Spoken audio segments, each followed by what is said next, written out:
വിശ്വാസനായകന പൂർത്തി വരുത്തുന്നിൻ യേശുവിങ്കൽ വചനപാത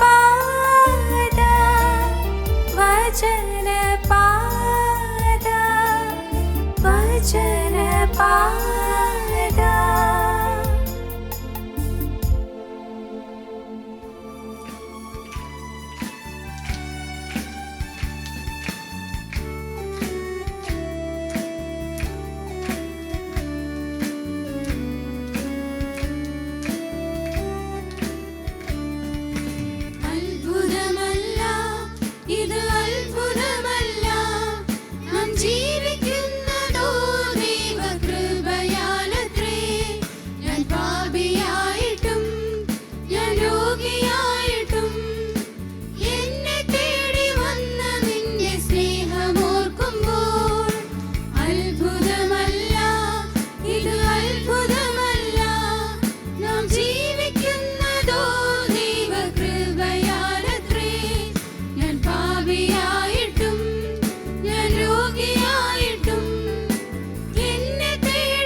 ദൈവ തിരുനാമത്തിന് മഹത്വമുണ്ടാകട്ടെ. വിശുദ്ധ ലൂക്കോസിൻ്റെ സുവിശേഷം 18-ാം അധ്യായത്തിൽ നാം ആ അധ്യായം മുഴുവൻ പഠിക്കുകയാണെങ്കിൽ 4 പ്രാർത്ഥനകളെ നമുക്ക് കാണാൻ സാധിക്കും. ഇന്ന് നാം അല്പസമയം ചിന്തിക്കുന്നത് ആ അധ്യായത്തിലുള്ളതായ 4 പ്രാർത്ഥനകളെ പറ്റിയാണ്.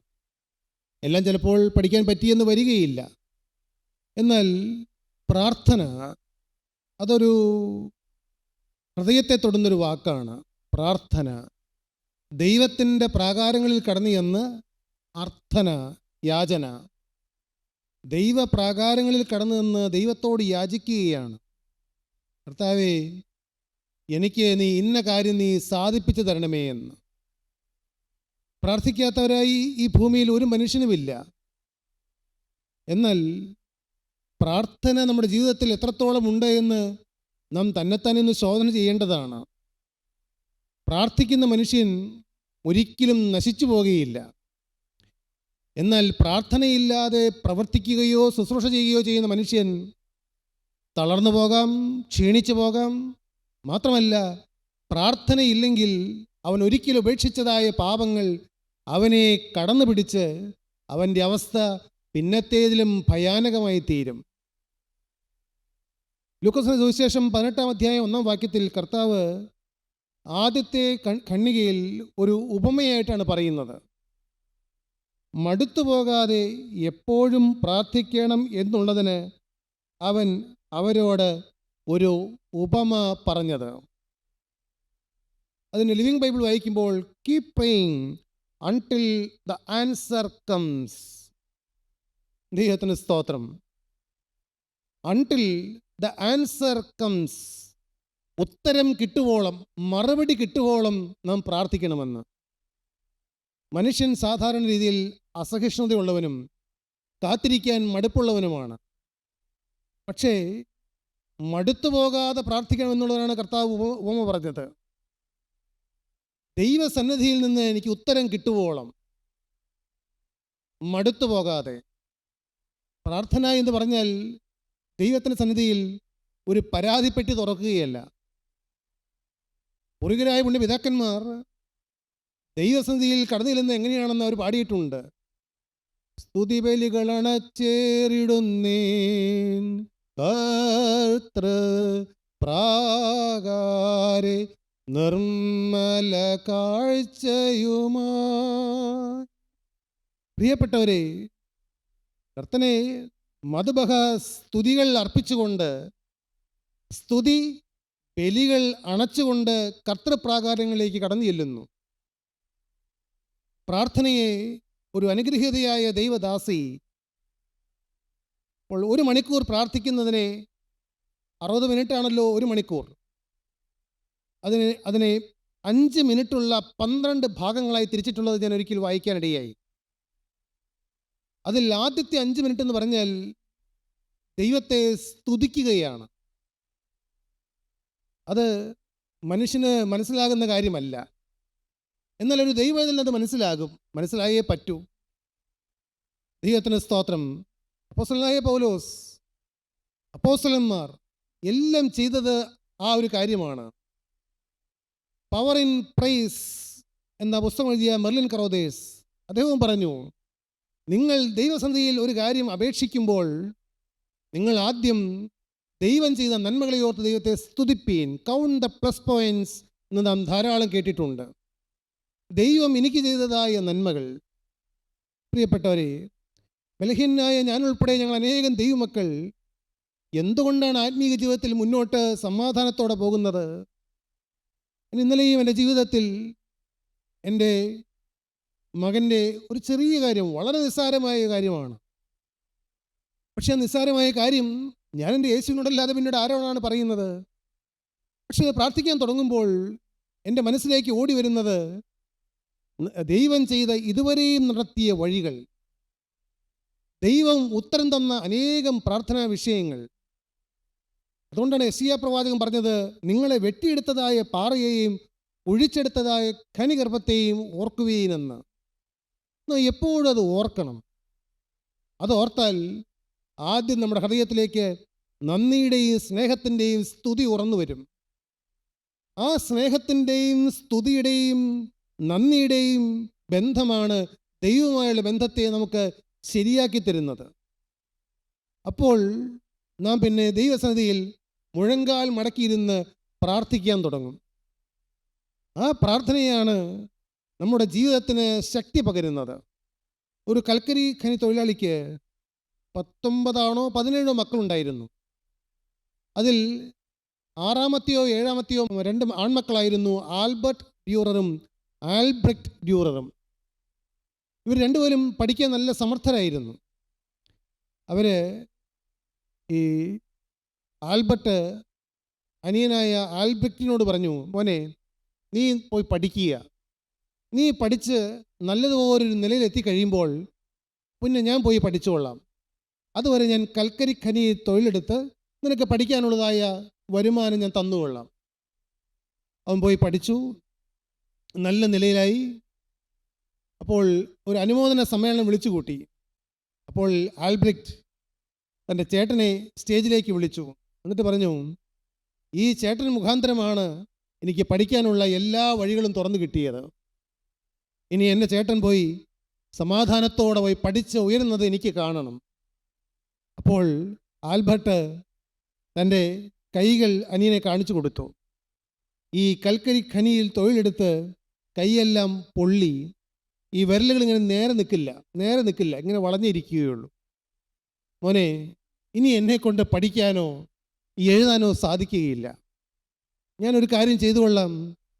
ഞാൻ നിനക്കും നമ്മുടെ കുടുംബത്തിനും നമ്മുടെ ദേശത്തിനും വേണ്ടി ദൈവസന്നിധിയിൽ പ്രാർത്ഥിക്കുന്ന ഒരു മനുഷ്യനായി തീർന്നു കൊള്ളാം. നിങ്ങൾ അനേക സ്ഥലങ്ങളിൽ നിങ്ങളുടെ വീടുകളിൽ തന്നെ ഉണ്ടായിരിക്കും പ്രാർത്ഥിക്കുന്ന കരങ്ങൾ. ഇങ്ങനെ കൈ ഇങ്ങനെ അല്പം വളച്ചു പിടിച്ച് ഇങ്ങനെ ചെരിഞ്ഞിരിക്കുന്നതായ ഒരു പടം. ആ ചിത്രത്തിൻ്റെ പശ്ചാത്തലം ഈ അനിയനായ ആൽബ്രെക്റ്റ് ഈ ചേട്ടൻ്റെ അനുഭവത്തെയോർത്ത് ഹൃദയം തകർന്ന് വരച്ചതായൊരു ചിത്രമാണത്. പ്രിയപ്പെട്ട സഹോദരി സഹോദരന്മാരെ, നമുക്ക് വേറെ കൂടുതൽ കാര്യങ്ങളൊന്നും ചെയ്യാൻ സാധിക്കില്ലായിരിക്കും. പക്ഷേ നാം ദൈവസന്നിധിയിൽ കർത്താവിൻ്റെ വേലയ്ക്ക് വേണ്ടി, തകർന്നു പോകുന്ന അനേകം കുടുംബങ്ങൾക്ക് വേണ്ടി, ദേശങ്ങൾക്ക് വേണ്ടി, ഇടം കൈയും വലം കൈയും അറിയാതെ ഒഴുകിപ്പോകുന്ന ഒരു കൂട്ടം ജനത്തിന് വേണ്ടി നാം പ്രാർത്ഥിക്കുക. ദൈവത്തിന് സ്തോത്രം. പ്രാർത്ഥിക്കണമെങ്കിൽ ദൈവവുമായുള്ള ബന്ധം കൂടിയേ തീരൂ. പ്രിയപ്പെട്ടവരെ, ഇവിടെ കർത്താവ് പറയുകയാണ്, അവിടെ ആ ദേശത്ത് ഒരു വിധവയായ സ്ത്രീ ഉണ്ടായിരുന്നു. ആ സ്ത്രീ അവിടുത്തെ ന്യായാധിപൻ്റെ അരികിലേക്ക് ഒരു ദിവസം കടന്നു ചെന്നു. പറഞ്ഞു, എനിക്ക് ഇങ്ങനെയൊരു വലിയൊരു പ്രശ്നമുണ്ട്, ആ കാര്യത്തിനൊരു പരിഹാരം തന്നേ പറ്റൂ. പക്ഷേ ഈ ന്യായാധിപനാണെങ്കിലോ അവന് ദൈവത്തെയും ഭയമില്ല, മനുഷ്യനെയും ഭയമില്ല. 18:4 അവന് കുറേ കാലത്തേക്ക് മനസ്സിലായിരുന്നു. പിന്നെ അവൻ, എനിക്ക് ദൈവത്തെ ഭയവും മനുഷ്യനെ ശങ്കയുമില്ല, എങ്കിലും വിധവ എന്നെ അസഹ്യമാക്കുന്നതുകൊണ്ട് ഞാൻ അവളെ പ്രതിക്രിയ നടത്തി രക്ഷിക്കും. എനിക്ക് മനുഷ്യനെയും പേടിയില്ല, ദൈവത്തെയും പേടിയില്ല, പക്ഷേ എന്നെ അസഹ്യപ്പെടുത്തുന്നത്, ശല്യപ്പെടുത്തുന്നത് പോലെ ഈ സ്ത്രീ വന്ന് പറയുകയാണ്.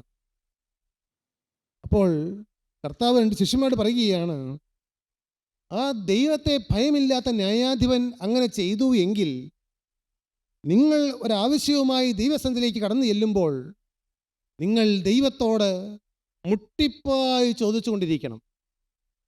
ഉത്തരം കിട്ടുവോളം, അൺടിൽ ദ ആൻസർ കംസ്, ഉത്തരം കിട്ടുവോളം. അത് പണ്ട് ഹബക്കൂക്ക് പ്രവാചകൻ പറഞ്ഞിട്ടുണ്ട്. ഹബക്കൂക്ക് പ്രവാചകൻ പുസ്തകം 2-ാം അധ്യായം ആദ്യത്തെ വാക്യങ്ങൾ. പ്രവാചകനായ ഹബക്കൂക്ക് അവിടെ പ്രാർത്ഥനാ ഗോപുരത്തിന് മുകളിൽ കയറിയിരുന്നു.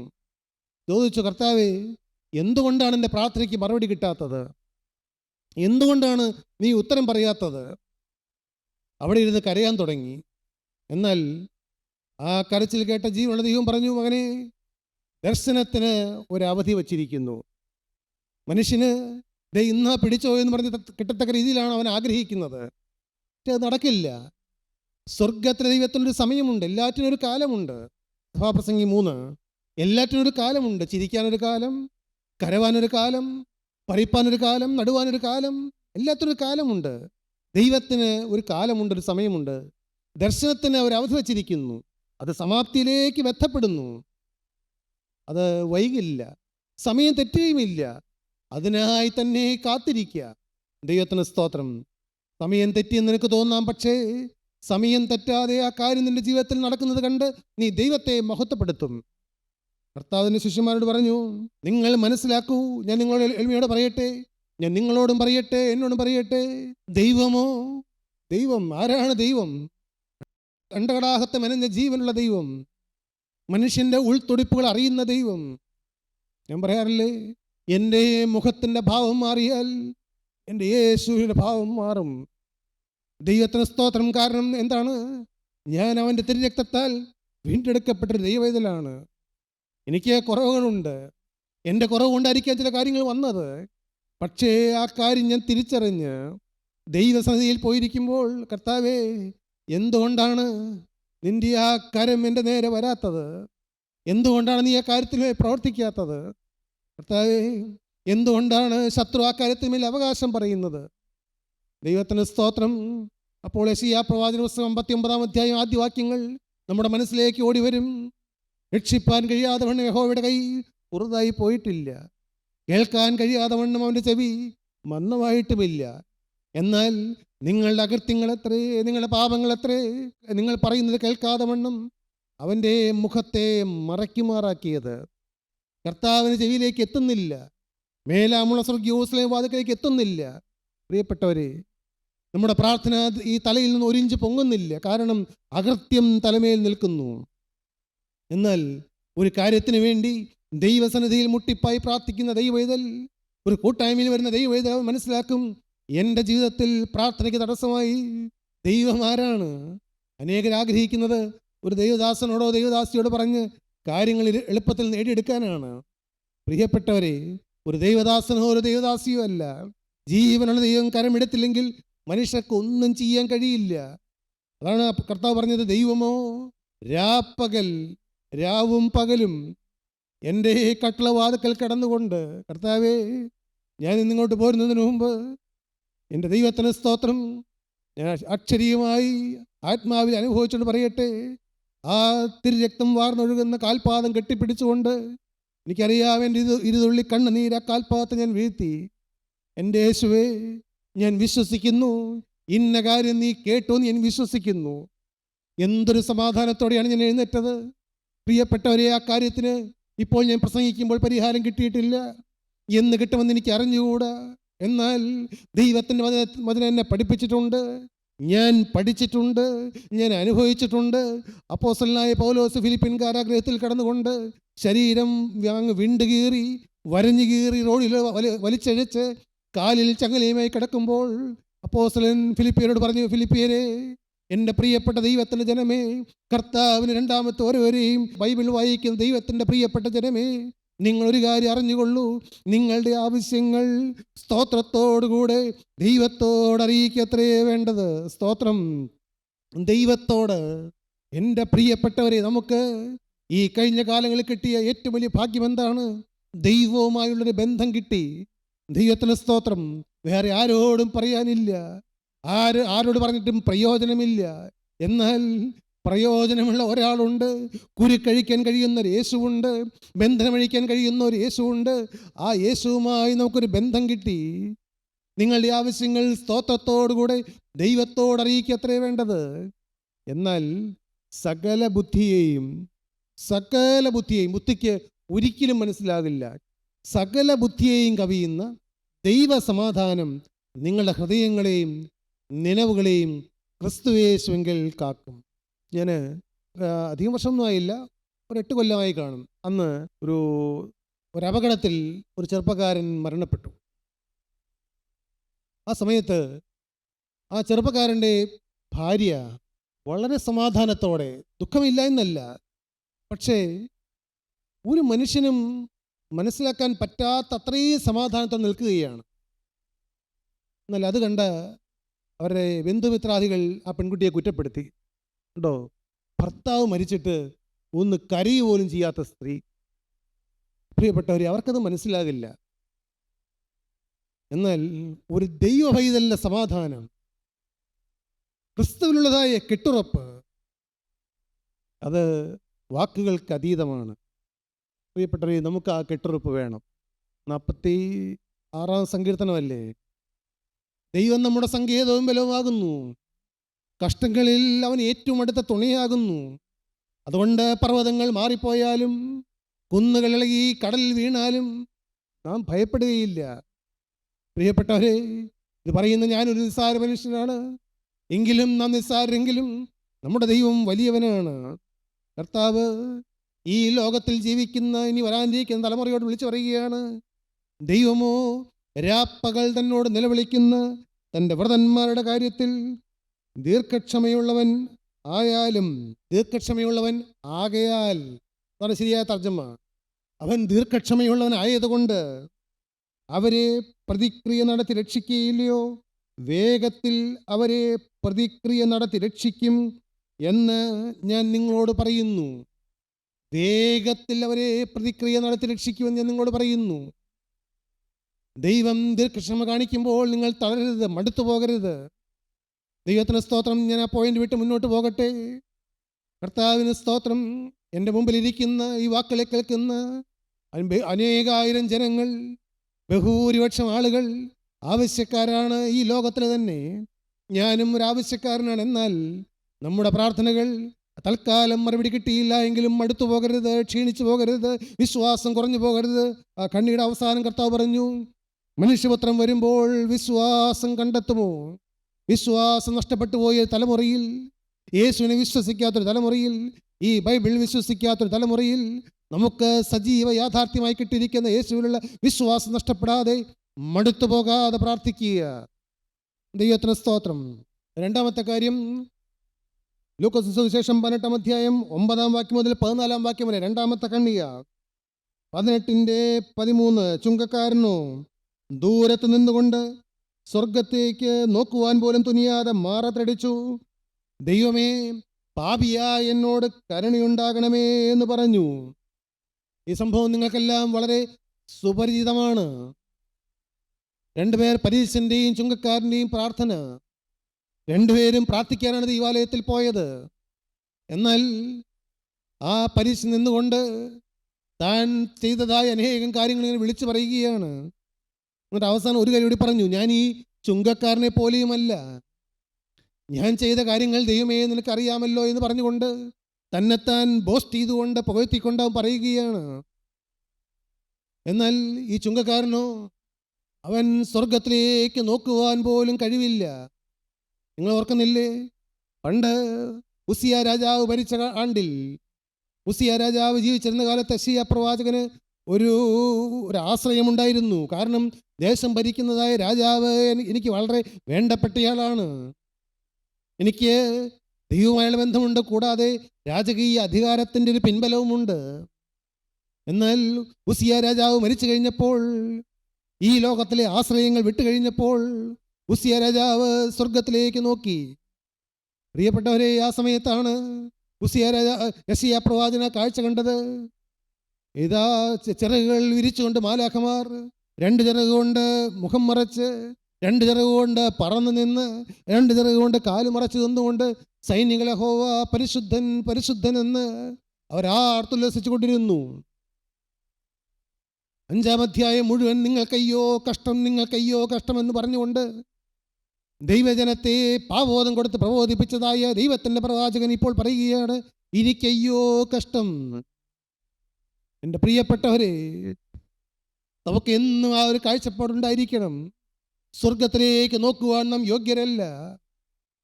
നാം എത്ര സമർപ്പണം എടുത്തു എന്ന് പറഞ്ഞാലും, അങ്ങ് തപോവനങ്ങളിലെ മഹർഷി വര്യന്മാരെ പോലെ ധ്യാനത്തോടെ ജാഗ്രതയോടെ ഭൂമിയിൽ ജീവിച്ചാലും, ഭാര്യ ഉണ്ടായിരിക്കെ, കുട്ടികളുണ്ടായിരിക്കെ, ഓരോ ചലനം പോലും തെറ്റുപറ്റാൻ നാം ജീവിച്ചു എന്ന് പറഞ്ഞാലും എല്ലാം കൃപയാണ്. എങ്കിൽ പോലും ദൈവത്തിൻ്റെ സന്നിധി വരുമ്പോൾ നാം ആരും അവിടെ നേരെ നിൽക്കുവാൻ യോഗ്യരല്ല. അതുകൊണ്ടാണ് അപ്പോസ്തലനായ പത്രോസ് പറഞ്ഞത്, നീതിമാൻ പ്രയാസേന രക്ഷ പ്രാപിക്കുന്നുവെങ്കിൽ അഭക്തൻ്റെയും പാപിയുടെയും ഗതി എന്താകും? എൻ്റെ പ്രിയപ്പെട്ടവരെ, നീതിമാൻ പോലും പ്രയാസേനയാണ് രക്ഷ പ്രാപിക്കുന്നത്. നാം ആരും നീതിമാന്മാരെ നമുക്ക് തോന്നരുത്. നാം നീതിമാന്മാരായിട്ടില്ല, നാം നീതിമാന്മാരല്ല. എന്നാൽ ഈ പ്രാർത്ഥന കഴിയുമ്പോൾ ആ ചുങ്കക്കാരൻ, ബൈബിൾ എഴുതി വച്ചിരിക്കുന്നു, അവൻ നീതീകരിക്കപ്പെട്ടവനായി വീട്ടിലേക്ക് പോയി, മറ്റവൻ അങ്ങനെയല്ല. എന്തൊരു കഷ്ടമായിപ്പോയി പ്രിയപ്പെട്ടവരെ. അവൻ നീതീകരിക്കപ്പെട്ടവനായി വീട്ടിലേക്ക് പോയി, മറ്റവന് നീതീകരണം കിട്ടിയില്ല. ഇവനിൽ ഞാൻ ഒരു കുറ്റവും കാണുന്നില്ല. പിതാവിൻ്റെ സന്നിധിയിലേക്ക് കർത്താവ് കൈമലർത്തിക്കൊണ്ട്, കർത്താവേ, ഈ രക്തത്തിലേക്ക് നീ ഒന്ന് നോക്കൂ. ആ ചുങ്കക്കാരൻ പറഞ്ഞത് കേട്ടില്ലേ? ഇപ്പോൾ ഈ രക്തം വന്ന് ഈ ചുങ്കക്കാരനെ അങ്ങ് പൊതിഞ്ഞിട്ട് ഇവനെ നീതീകരിച്ചിരിക്കുന്നു. പിതാവാൻ ദൈവം നോക്കുമ്പോൾ ഒരു കറയും കളങ്കവും ചുളുക്കവും ഇല്ലാത്ത ആ ചുങ്കക്കാരൻ. എന്നാൽ മറ്റവൻ വീട്ടിലേക്ക് പോയി, അവൻ പതിപോലെ കുരിശ് വരച്ച് പ്രാർത്ഥിക്കാൻ തുടങ്ങി. കുരിശ് വരയ്ക്കാൻ തെറ്റ് പറയുകയല്ല കേട്ടോ, അതിൻ്റെ അർത്ഥം അറിഞ്ഞ് വേണം പ്രാർത്ഥിക്കാൻ. ആ വീട്ടിൽ പോയി ന്യായപ്രമാണം വായിക്കാൻ തുടങ്ങി, അവൻ പാവങ്ങളെ സഹായിക്കാൻ തുടങ്ങി. എന്നാൽ സ്വർഗത്തിലെ പുസ്തകത്തിൽ അവന് നീതീകരണം കിട്ടിയതായി സ്വർഗം കാണുന്നില്ല. അവൻ്റെ അന്ത്യം എന്തായിരിക്കും? അവൻ തൻ്റെ മരണത്തിനു മുമ്പ് നീതീകരണം പ്രാപിച്ചില്ല എങ്കിൽ അവൻ്റെ അവസാനം കെടാത്ത തീയും ചാകാത്ത പുഴുമുള്ള നിത്യ നരക ഗന്ധക തീപ്പൊയ്കയായിരിക്കും. എന്നാൽ ഇവനോ നീതീകരിക്കപ്പെട്ടവനായി സമാധാനത്തോടെ വീട്ടിലേക്ക് പോയി. എൻ്റെ പ്രിയപ്പെട്ട സഹോദരി സഹോദരന്മാരെ, ഞാൻ ഈ പ്രാർത്ഥനയിൽ 2 കാര്യങ്ങൾ പറഞ്ഞ് ഇന്ന് തൽക്കാലം നിർത്തട്ടെ. ദൈവത്തിന് സ്തോത്രം. അവൻ സ്വന്തം നാവ് എടുത്തുകൊണ്ട് ദൈവസഭയിൽ പറഞ്ഞു, ഈ പാപിയായി എന്നോട് കരുണയുണ്ടാകണമേ എന്ന്. 1 യോഹന്നാൻ 1:9 പറയും, ഞാൻ ഒരു മനുഷ്യൻ തൻ്റെ പാപങ്ങളെ ഏറ്റു പറയുന്നുവെങ്കിൽ ഏറ്റുപറയണം, പാപം ഏറ്റുപറയണം. റോമർ 10:10 പറയും, യേശുവിനെ മരിച്ചവരിൽ നിന്ന് ഉയർപ്പിച്ചു എന്ന് നീ ഹൃദയം കൊണ്ട് വിശ്വസിച്ചാൽ നീ രക്ഷിക്കപ്പെടും. നീതിക്കായി വായ് കൊണ്ട് ഏറ്റുപറയുന്നു. വായ് കൊണ്ട് ഏറ്റുപറയണം 2 കാര്യങ്ങൾ. 1, യേശുവേ ഞാൻ പാപിയായ ഒരു മനുഷ്യൻ. അത് മുഴുവനായി ഒറ്റ ഇതിനങ്ങ് പറഞ്ഞാൽ പോരാ, ഒന്നൊന്നായി ലിസ്റ്റിട്ട്.